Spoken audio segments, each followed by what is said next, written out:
Hi, Katzcradul here with PrepperA.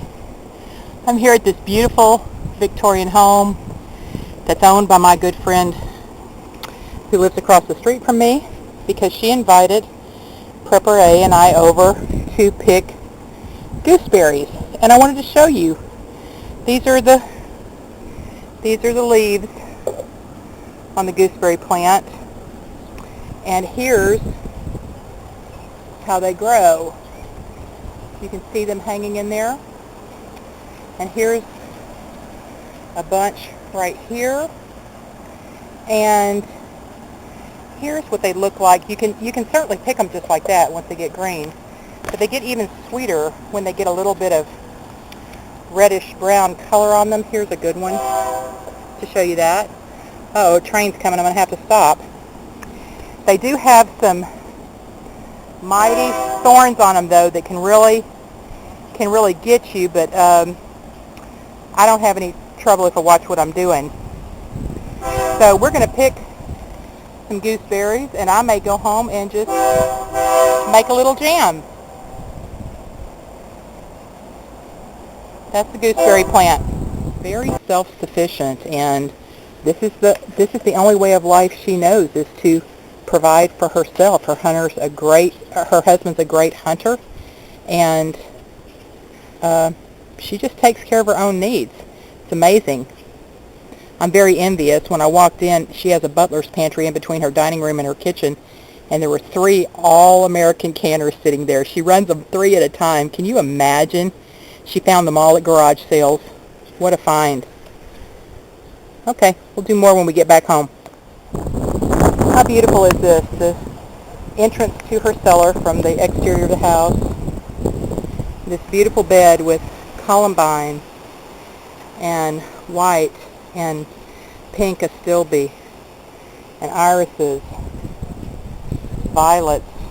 There's a begonia, lilies of the valley that aren't yet blooming. It's just beautiful. Okay, now we really are going home.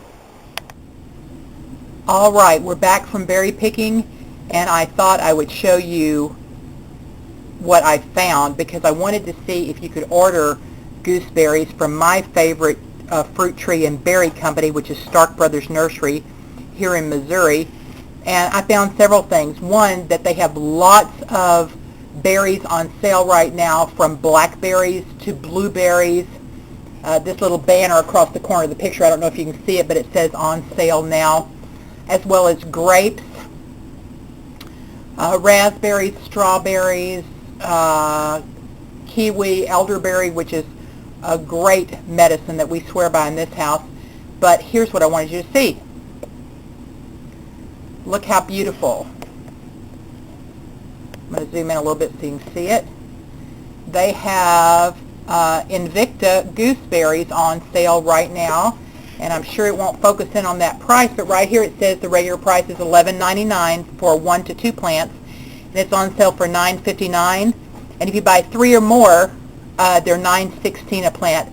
That's a really good deal, and I'm going to read you the description here. It says, grow giant gooseberries, delicious in pies, preserves, or for fresh eating. Twice the production of other green gooseberries, so prepare for a lot of berry picking. Harvest in July, spring shipment only. So they're probably only going to be shipping this for a little while, and then when they're gone, they're gone. They won't be available till next year.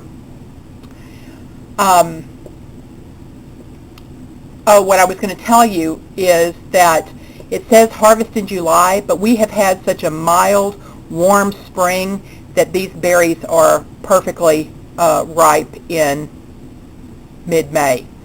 And we're zone 5 or 6, depending on which chart you look at. So that's wonderful. Anyway, for $9, you can get you one of those bushes, and they are huge.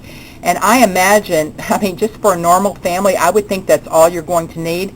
My friend, when she called me this morning, said she had already picked 4 quarts, and she was tired of picking them. She was going to mix them with mulberries to make her jam.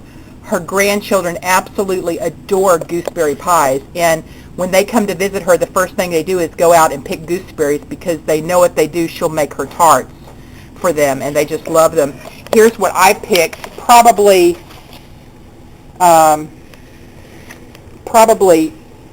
oh, maybe 2 quarts, maybe 2.5 quarts.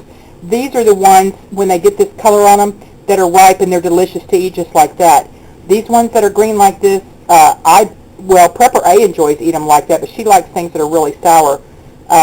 They're too tart for me. And what you do when you get ready to make jam out of them, you just pull them off the stem, and then you just kind of just scratch the little blossom end off, and now that's ready to eat. It has some tiny little seeds in them. They're just slightly firm, but they're not hard or unpleasant, and certainly not as hard as a raspberry seed when you're eating raspberry jam. I just love them. I had never tasted them before I moved to Missouri. In fact, I'd never tasted them before I moved to this town about 5 years ago. And I'm like, I asked my friend, what is that little green zebra berry out there? She said, oh, that's gooseberries. Do you not know gooseberry? And I said, no, I sure don't. And she said, oh my goodness, they make the most delicious pies and tarts. You just thicken them up a little bit. You put a little bit of dry tapioca in there and some sugar. Oh my goodness, absolutely delicious. So I'm going to work on this. The Homestead Honey Show is tonight, so I probably won't have time to get all this done and get it into jam for today, but these will be perfectly fine until tomorrow. I'll just pop them into the refrigerator, and I'll make my jam tomorrow and probably bring you along for that. So I hope you enjoyed this little tutorial on gooseberries. If you want you some, go to Stark Brothers. They are hardy because we get up to a foot of snow here, and they come back every year. Her bush is just bigger and better every year. It's huge. She's had it for many years, and you might want to try it. Katzcradul.